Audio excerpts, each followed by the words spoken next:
Well, hello again. It's the Gold Dragon himself, Lord Scorpion 13, and this is Raid Shadow Legends. Question of the day is, can you play Raid Shadow Legends casually? That's the question that I'm posing for today. I'm going to start this by saying there are a lot of YouTube guides out for Raid Shadow Legends. And a lot of them seem to be basically saying the same thing. Are all of them right? Must you run a cookie cutter account like everybody else just to get anywhere in this game? Are all the advice that they give useful to the casual player? Stay with me for a few minutes and we'll go through that. Okay? Now, first bit of advice that I see a lot of them give starts before you even fire up the game the first time. And that's a download link. That's using a download link to start the game. This is advice that, even for the casual player, I suggest you actually follow. There are several different content creators, several different gaming companies that offer their own download links. And what that does is you start out with an extra champion from the beginning. And as you progress through the game, you get rewards in the form of energy, potions, skill books, and everything else to help you progress along. Some of them are better than others. All of them are good.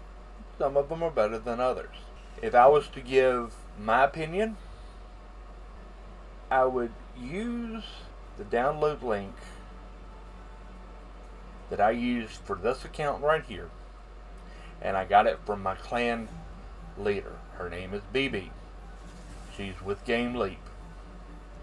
She has her own YouTube series.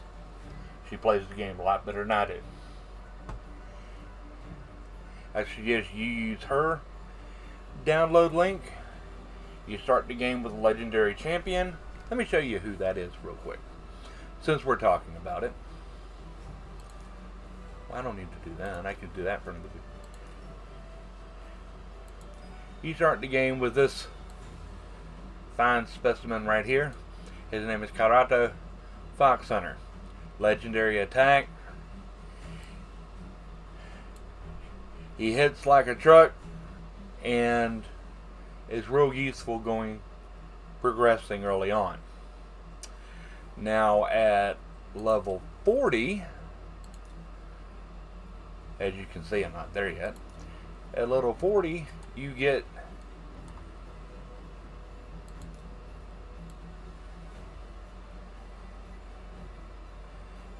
the mouse woman herself, Fane.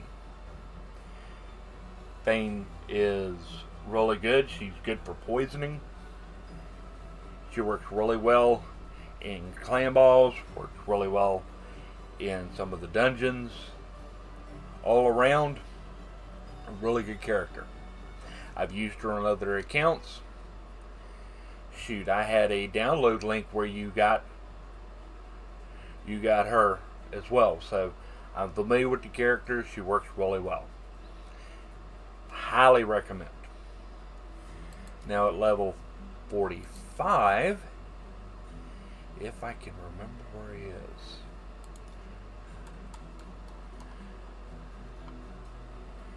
Give me just a second. I gotta look.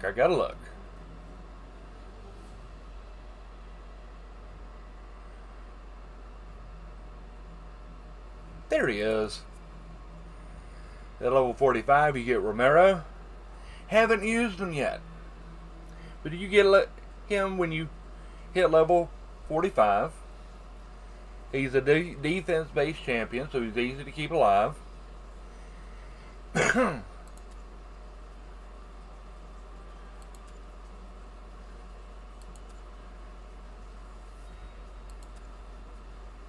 And he makes a, from what I'm seeing right here, he makes a pretty decent healer.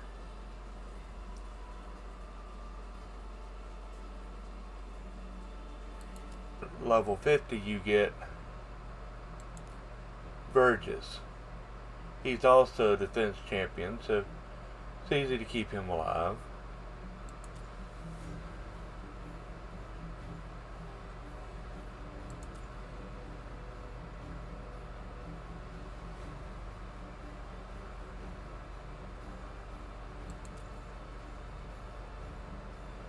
And he's good for, brings a little bit of heal, but he's good at keeping your other party members alive. So, using a download link to start your account, yes, I agree with it wholeheartedly. Now, the next section I want to talk about are starting champions. And this is where my opinions differ from a lot of the content creators. You have a choice of 4 champions to start out with, and we'll do them.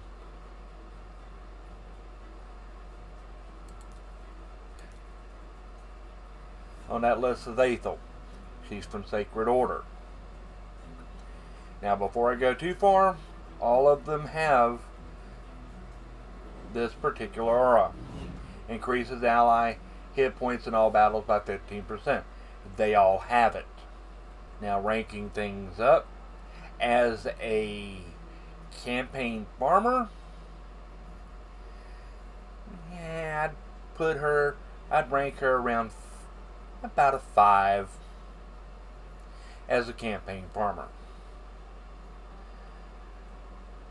Utility overall, she has some really good use mid-game, later game. She's good in a few dungeons, especially Fire Knight, because she brings a weaken debuff and a triple hitter on her first skill. She has an attack all enemies on her second, and this has an extra 15% chance of inflicting a critical hit. All of the starting champions also have this, so there's a lot of, they're same in several ways. What sets her apart more than anything else, she boosts herself. If she's low on health, she gives herself another boost, and she gains an extra turn, which makes getting back to her attack all enemies a little bit faster. So that's helpful. But as a campaign farmer by herself, she's about mid.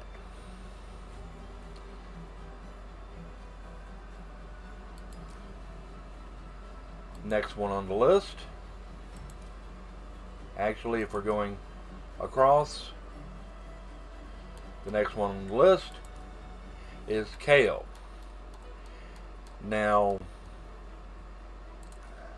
you hear a lot of content creators say, that Kayle is the best campaign farmer in the game, or the best starting champion in the game.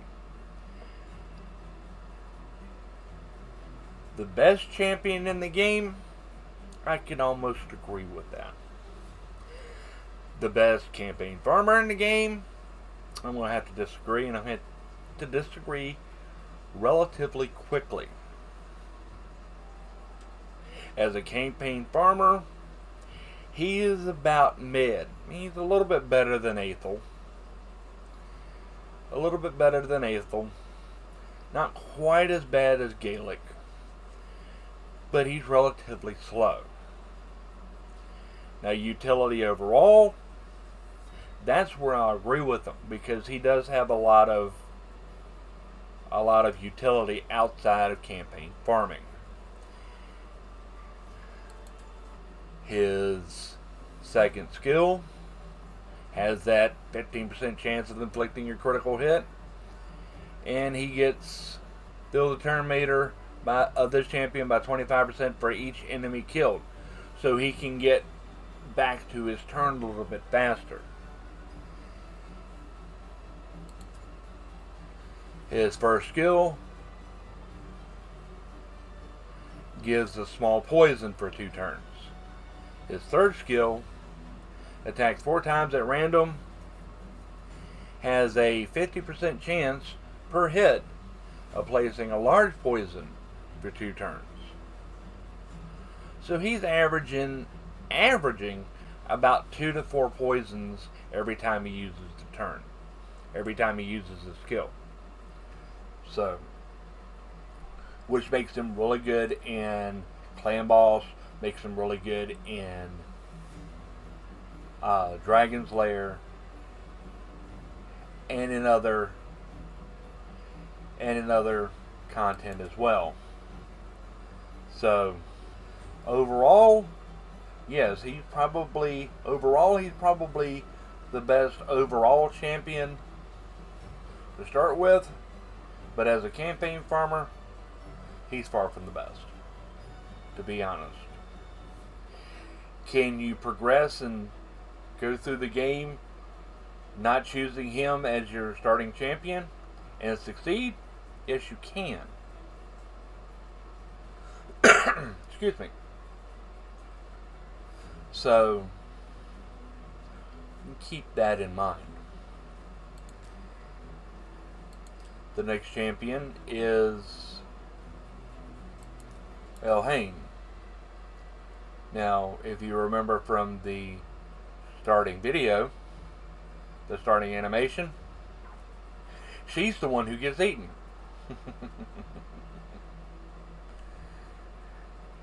Now, overall, I would consider her one of the weaker of the 4. Because, honestly, she's a Mack truck. She hits and she hits hard. That's about all she does. Now, as a campaign farmer, she's the best campaign farmer there is. And here's why.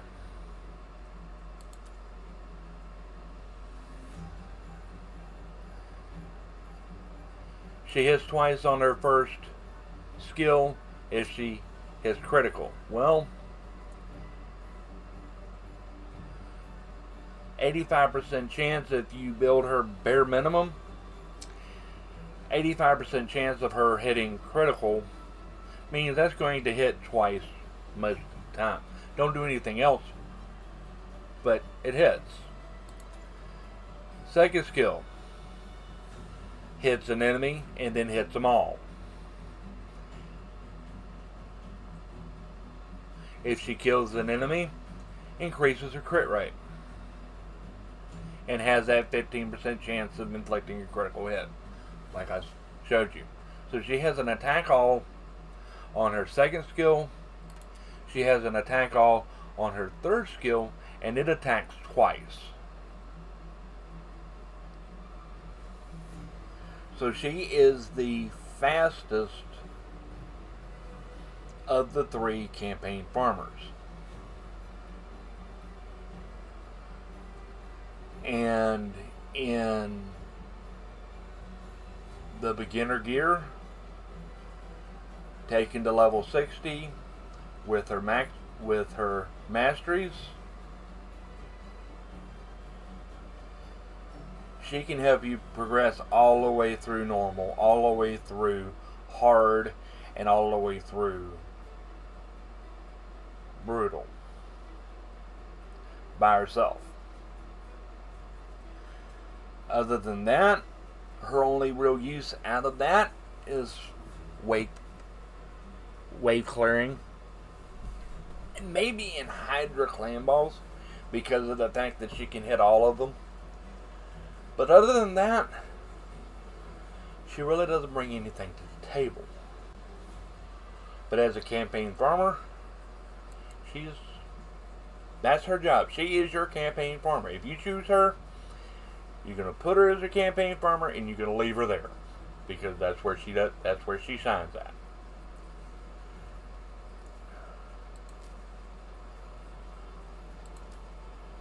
And the last of the four, as I scroll down, scroll, is Gaelic.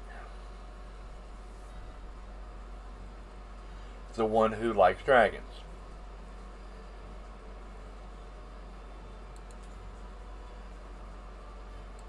Now some consider him the worst pick. I don't consider him the worst pick. I consider him one of the weaker picks. But he's good in arena. And considering the fact that this game is PvP heavy, that says something. Him and Kale both do really good in arena. His second skill attacks all enemies with that extra chance for critical hit, and buffs his speed. Therefore, he's going to be hitting faster. Speed, I will agree with all the other content creators. Speed is one of the most important stats in this entire game. So,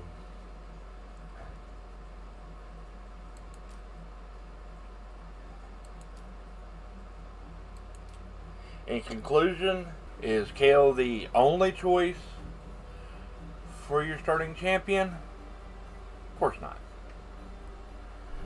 Can you choose one of the other three and still get use? And not feel like you've made a mistake? Of course. Is Kale the best campaign farmer in the game? No, he's not. But he's one of the best overall.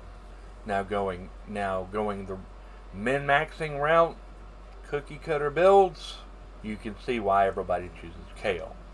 Now, the next section that we're going to discuss is where should my focus be at the beginning of the game? Well, honestly, in my humble opinion, your focus in the first few days of the game, especially the first day or two, is getting a feel for the game and starting on getting your teams together. Working on your campaign farmer, your starting champion, getting them built up to where he or she can shoulder the load of your team and carry your other champions through is important. And at the beginning, you'll end up in a tournament, and it's not hard to get through and get the rewards of the tournament. Just keep progressing and follow your missions. Follow your missions, your quests, and your challenges, and figure the game out.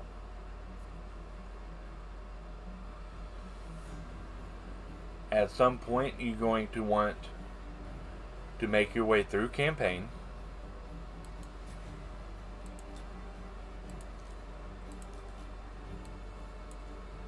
Make your way through campaign. And as you place 3 stars on each level, like so, you'll get more rewards. You'll get rewards, silver, you'll get gems, you'll get skill tones, you'll get shards and everything else.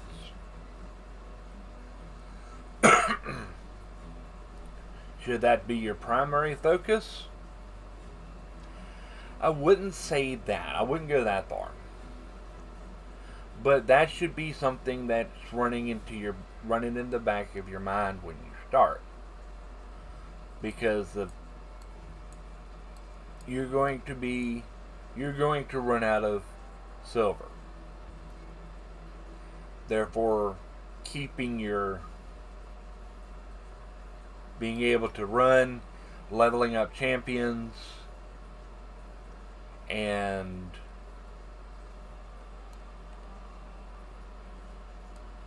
getting the drops and selling the drops that you don't need is going to become very important. And it's going to seem like a grind because, shocker, it is. My advice to you, if you're not progressing through, if you're not running campaign for progression,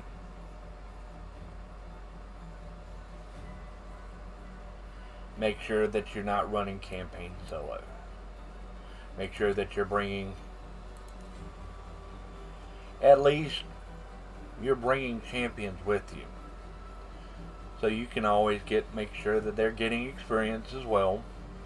Because once your campaign farmer or your lead hits max level, he stops getting experience, but he's given it, but he can't take it. So keeping everybody else, running them at least like this, everybody will get experience. Now, if you're leveling champion just so you can rank up another champion, if you're running food, as they say, it is,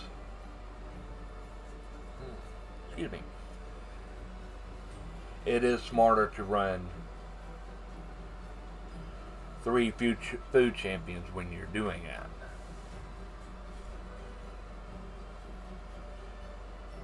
I figured it out one time running Kale plus 1 3-star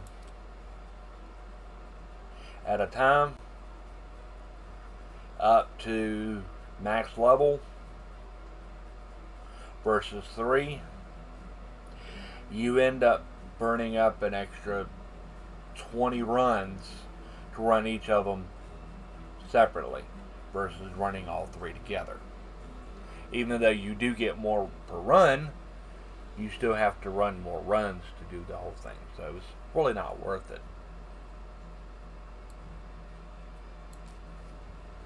Now, they say that your goal is brutal. I'm not there yet. But your goal is 12-3. They say that for a few reasons, and I'll explain what they are. First of all, it is faster to run stage 3, as you can see right here. Stage 3, I can run in 11 seconds versus stage 6, which cost me 18 seconds. In brutal, that's a little bit more than that. Another story. And the little bit extra experience you get between 3 and 6 really isn't that much. An extra maybe 20 or 30 experience, maybe 50 experience between the two. So the trade-off on that, it's really not worth spending the extra time when, time management is important. Another thing is that shields sell more than boots. So you can run it faster, really don't gain that much more experience, and you get more silver for selling. Now here's the tip, an early tip early on. If you're not hunting the curing set, which in the next episode I will be going through all of the chapters and the artifacts and champions and giving my opinion on them. Now say that you wanted to, let's say that you were going to grind 12-3 for silver. And of course you're going to run your multi-battles. That's what you do, right? There we go. Now, easiest way to do that, if you're not wanting to keep any of it, is make sure your gear selling filter is on. Collect filters, and make sure that the check mark for the set is cut off. It'll give you a warning pop up. You must choose at least one option in each filter, otherwise all gear will automatically be sold. Do you want to do this? Yes. Now, any artifact that drops will automatically be sold, whether it's useful or keepable or not. A little cheater. So you don't have to, you don't have to keep changing once you get your filter set the way you want to. Easy way to cut it off. That's just a little tidbit.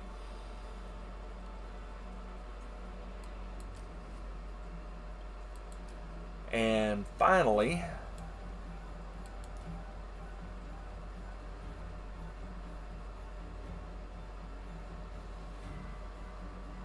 we come to the subject of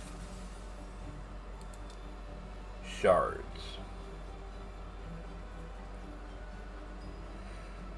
Of summons and summons in general. Shards, fusions, fragments. Hold on a second. Don't ask. Summons, shard, summon, fusion, fragments, remnants, so forth, so on.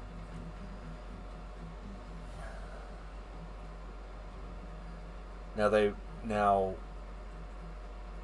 the quote unquote the most popular advice is to save your good shards. Yeah, okay, hold on a second. It's gonna make me do this. I want you, and I want you, and I want you. Okay. Not summon, I just have to do that. But it says save your ancient, void, primal, and sacred shards for 2 times events, so that you have a better chance of getting epics and legendary summons, or in case of primal shards, getting mythical summons. And when you go from 0.5% to 1%, yes, that's an increase. It is.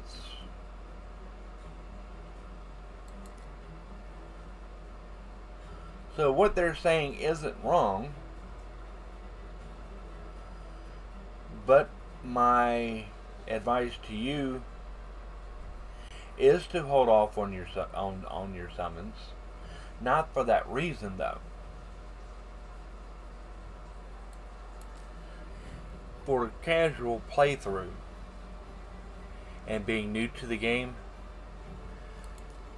last thing you want to run into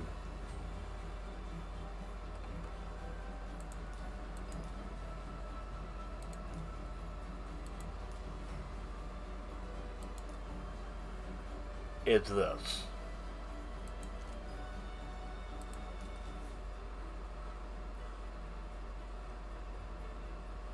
Where you end up with, right now, this is another account, where you end up with 152 characters, champions, and you have no clue what to do with them all. Now you can spend the time, the hours, going through a site like hellhades.com and finding out which one is good, which one is bad.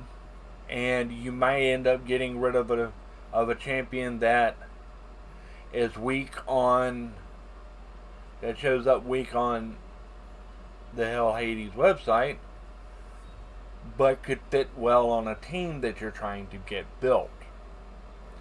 And then you end up running into a severe case of decision paralysis. And that's the last thing that you want. So, holding on to your shards in itself isn't a bad idea. But don't go to, don't be holding on just because I'm supposed to get better champions if I hold on to them. Well, if you happen to have bad luck, or you only have a 1% chance. See, you're only guaranteed, by statistics alone, you're only guaranteed to get a legendary champion every 100 gems, or every 100 shards, with the 2x event. Are you going to hold on to your shards until you get 100, 200, 300? Just to summon them all, and then it's like, okay, what do I do with all of this? There's that, and there's this right here. Champion Challenges, part 3 of 5. If you getting up through these until you get to Champion Challenge part 3, really not that big of a problem. But now it's asking you to summon a rare champion from Force, Spirit, and Magic, and you're supposed to only wait until a 2x event to summon shards. And in case you didn't know, those are the odds. That right there, 1.4%, is the odds of pulling a rare champion from mystery shards. So,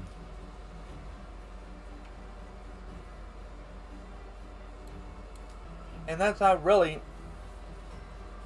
that's the extent of where my advice is going to end today. Now next time we'll be going through the various levels of campaign, talking about champions and artifacts, and actually we'll be talking about faction wars while we're at it. Okay? And if you are finding this content useful, give me a like and subscribe, and turn that little notification bell on so you won't miss the next time I upload a Raid Shadow Legends video. Alright?